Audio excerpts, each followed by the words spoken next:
Le courrier de Madame le Préfet qui nous est donc parvenu le 2 mars 2016 et sur lequel je vais m'appuyer ce soir pour essayer de vous redonner quelques éléments que évidemment vous allez reprendre en commune, bien sûr, puisque, je vous le rappelle, vous allez devoir vous prononcer sur le schéma, le nouveau schéma, qui est en fait pas un nouveau schéma, puisque c'est le même depuis novembre 2015, de Madame le Préfet, sur la réorganisation des EPC.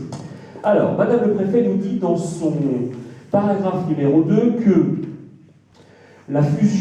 l'arrêté donc porte sur la fusion de la communauté d'agglomération de Saône-et-Loire-Développement, des Comcom de Loire-Longuet, de la région d'Ouai-la-Fontaine, avec extension aux communes nouvelles de Gênes, Val-de-Loire et de Tuffalin. Première question, et là c'est une question, il semblerait que la communauté de communes du Génois soit dissoute avant la fin de l'année et que du coup le schéma de fusion ne soit pas tout à fait le même pour eux. Alors j'ai pas beaucoup de nouvelles là-dessus. Ce que je peux vous dire, c'est que le président de la communauté de communes du Génois, Alain Loriot, est tout à fait contre cette position, mais que le maire de Gênes, M. Jean-Yves Funneau, souhaite absolument dissoudre cette collectivité pour des raisons a priori financières, puisque lorsque vous passez à une dissolution de communauté de communes, on vous rétrocède l'actif de la communauté de communes, et il y a sans doute un peu d'argent à aller chercher. Donc, ça va compliquer encore sans doute un peu cette fusion future. Ça, c'est un premier point. Elle nous dit ensuite qu'à compter de cette notification, il appartient à chaque conseil communautaire et surtout, à chaque conseil municipal de se prononcer dans un délai de 75 jours. Vous avez donc encore 74 jours pour vous prononcer. J'invite l'ensemble des maires à aller très vite sur le sujet parce que si vous ne vous prononcez pas, je vous rappelle que dans ce cas-là, il est considéré, ce schéma, comme adopté par les élus concernés. On a le temps, c'est vrai qu'on a le temps. Donc, nous en parlerons, enfin nous l'adopterons après les débats. Alors on a le temps, je réponds justement à Eric là-dessus. Ce qui serait bien, c'est que les communes puissent en débattre le plus vite possible, de manière à ce que au prochain conseil communautaire du 24 mars, nous puissions valider ensemble déjà une bonne partie des décisions que vous auriez prises en commune. Ça me semblerait intéressant. On le réévoquera en bureau la semaine prochaine. Vous allez vous prononcer sur le principe de la fusion. La question c'est donc oui ou non pour le grand ensemble agglomération XXL. Ça c'est relativement facile. Deuxième question, le nom du nouvel établissement public de coopération intercommunale. Vous allez devoir proposer un nom à la future agglomération. Tout est permis. Yann. Il y a une incohérence, si je puis dire, là-dedans. À partir du moment où on est contre le principe de la fusion, je ne vois pas pourquoi on devrait donner un nom à quelque chose qu'on ne souhaite pas. Tout à fait. Tout à fait. Et même chose pour le siège social et même chose pour les compétences. Nous sommes d'accord. Donc, personnellement, je vois ça au conseil municipal le 14, oui. Et j'ai l'intention de demander au conseil municipal de me suivre là-dessus, en disant qu'à partir du moment où on donne une réponse négative à la première question, les trois questions suivantes ne peuvent avoir qu'une réponse négative également. C'est une position qui peut tout à fait être suivie. Elle est assez logique. Sinon, il n'y a aucune cohérence. Pourquoi donnerais-je un nom à un EPCI que je ne souhaite pas avoir? Sylvie? Après, on peut s'amuser. Après, on peut s'amuser, oui, absolument. Oui. Ah, après, la presse est présente, on verra ce qu'elle en fera. Le siège Coréon. Non, mais je veux dire, si derrière il y a des décisions qui sont prises en fonction de la majorité des réponses des communes, c'est peut-être un peu dommage de ne pas participer au débat. C'est une deuxième position. C'est une deuxième position. Je voudrais savoir comment ces résultats vont être exploités. Alors là aussi, je vous propose de faire remonter vos décisions pour le 24 mars. Si nous avons d'ici là quelques éléments, si certains d'entre vous ont fait des propositions au conseil municipal, eh bien pourquoi pas les évoquer ensemble et peut-être se mettre d'accord sur un choix, si tant est qu'on veuille faire ce choix. Nous sommes bien d'accord. Nous sommes bien d'accord. Même chose pour le siège social de l'EPCI. On peut proposer Courléon, on peut proposer le siège social de la Comcom Loire-Longuet, on peut proposer la Honchal, qui est très à l'aise avec le 2.0. Voilà.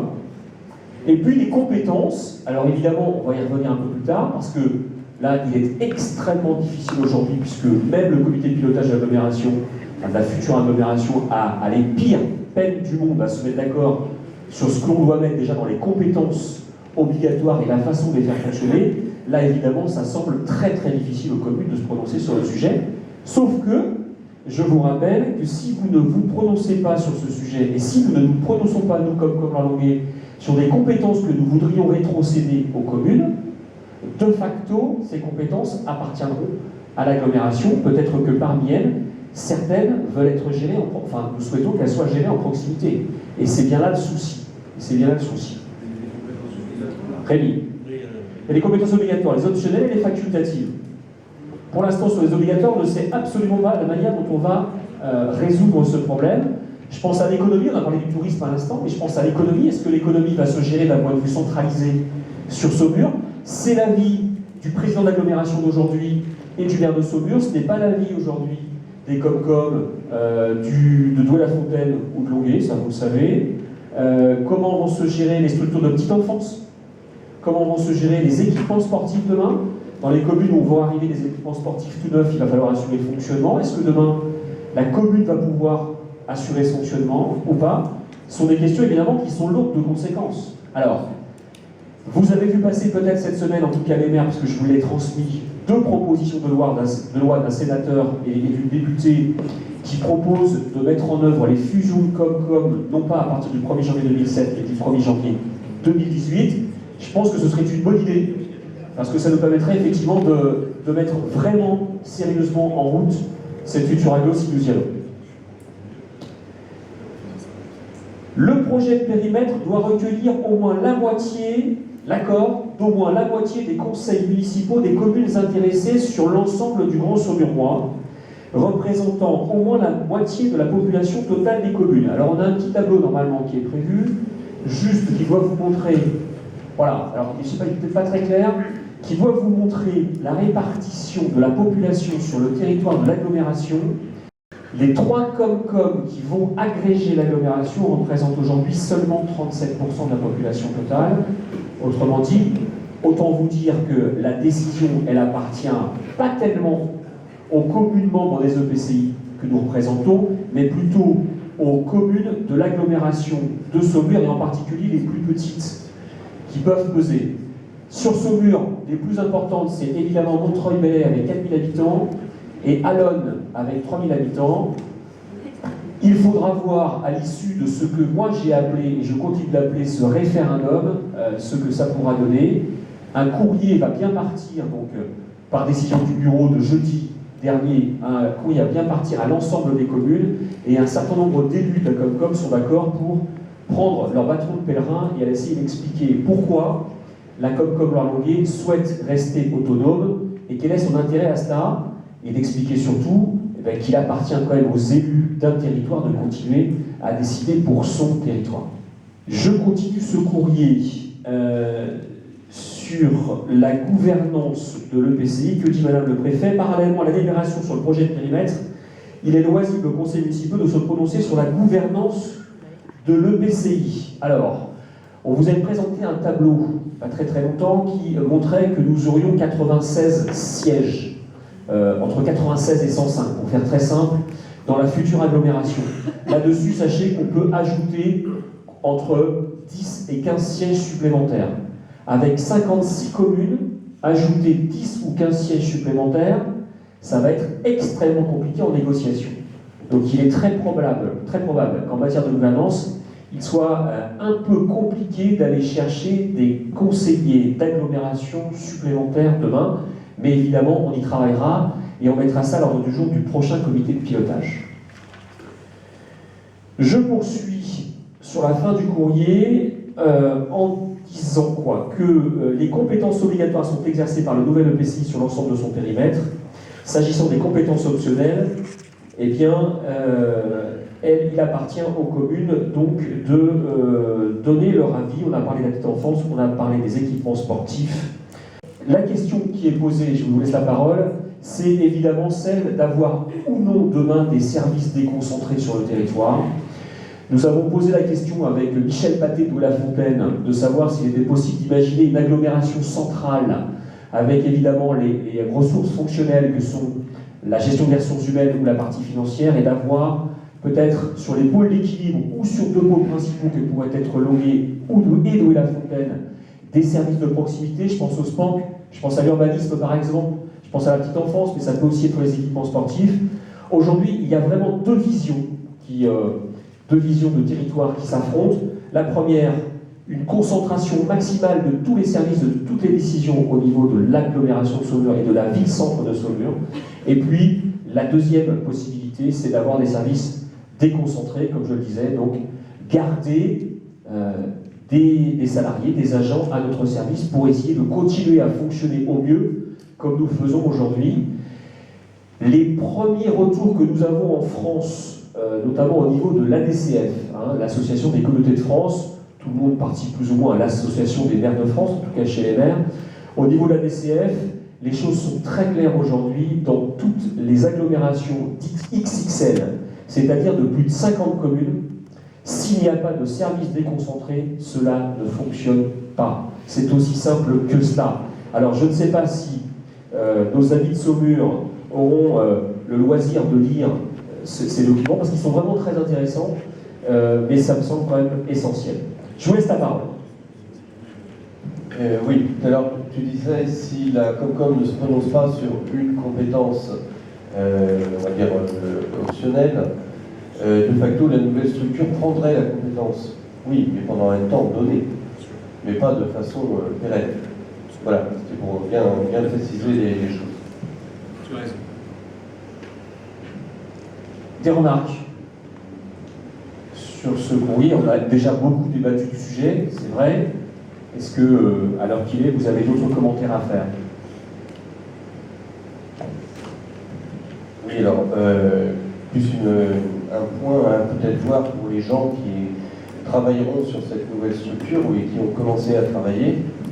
Il va être étudié avec des cabinets pour aide les futures compétences et avec leur impact financier pour prendre ou ne pas prendre les compétences, j'imagine, avec l'intérêt aussi pour la nouvelle structure.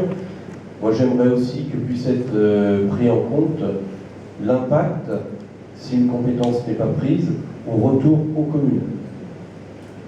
Savoir comment se traduit un retour aux communes, une compétence qui était exercée par le PCI actuel et qui ne serait pas dans la future structure.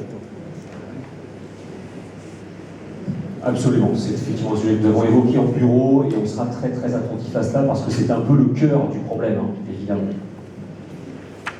Questions, commentaires? Allez-y, c'est le moment. Oui, c'est tout centré sur Saumur, pratiquement rien pour les autres. Merci pour ce commentaire. Y a-t-il d'autres commentaires de ce type ou différent, qui est possible? Et en matière de gouvernance, est-ce qu'on ne peut pas s'appuyer sur les cantons pour dire on a un territoire qui est un peu grand, il est divisé au moins déjà au départ en 3 cantons, puisqu'il y a le canton de Saumur, le canton de Douai et le canton de Longuet, et de demander à ce qu'il y ait une gouvernance au moins à 2 niveaux avec une répartition territoriale entre les 3 cantons. Je n'en sais rien, ce sera au comité de pilotage de vous faire des propositions sur le sujet, je ne sais pas du tout où nous en serons demain. Ce qui a été plus ou moins dit, c'est qu'on essaierait de respecter les territoires tels qu'ils se notent aujourd'hui. J'entends des EPCI, non pas des cantons, notamment en matière de vice-présidence et de rôle à jouer de l'exécutif. Je ne sais pas si ce sera possible, puisque je vous rappelle qu'on se retrouvera demain dans un amphithéâtre de 100 personnes et que tout peut arriver. On peut très bien imaginer 10 vice-présidents issus 10 fois du même endroit. Tout est possible. Tout est possible. Je le redis, il y a un très gros danger politique. Un très gros danger politique. Parce que nous pourrions avoir demain des EPCI tels que nous les connaissons, encore une fois, qui pourraient ne pas être représentés du tout.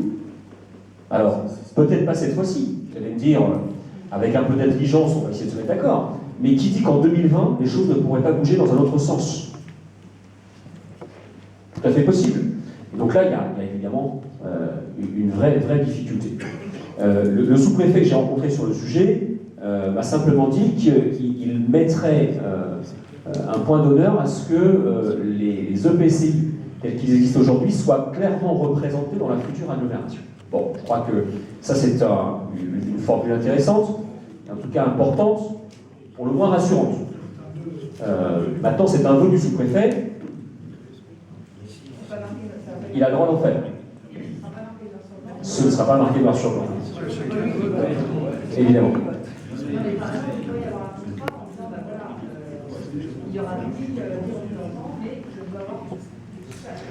C'est un peu ce qui s'est passé à l'agglomération 2014 quand même. C'est un peu ce qui s'est passé. Moi, je trouve révoltant qu'un sous-préfet, représentant de l'État, dise « vous serez représenté ». Qu'est-ce qu'il fait du vote? Il ne va pas magouiller les votes. Comment peut-il dire « vous inquiétez pas, vous serez représenté ». Je dis que le sous-préfet est un homme qui est un magouilleur. Je laisse Yann J'assume complètement voilà, assumer cette position. Hein. Il ne faudrait pas que ce soit le président de la Comcom qui le dise. Bien, sur ce sujet, je vous propose de stopper la discussion, sauf s'il y a d'autres commentaires à faire.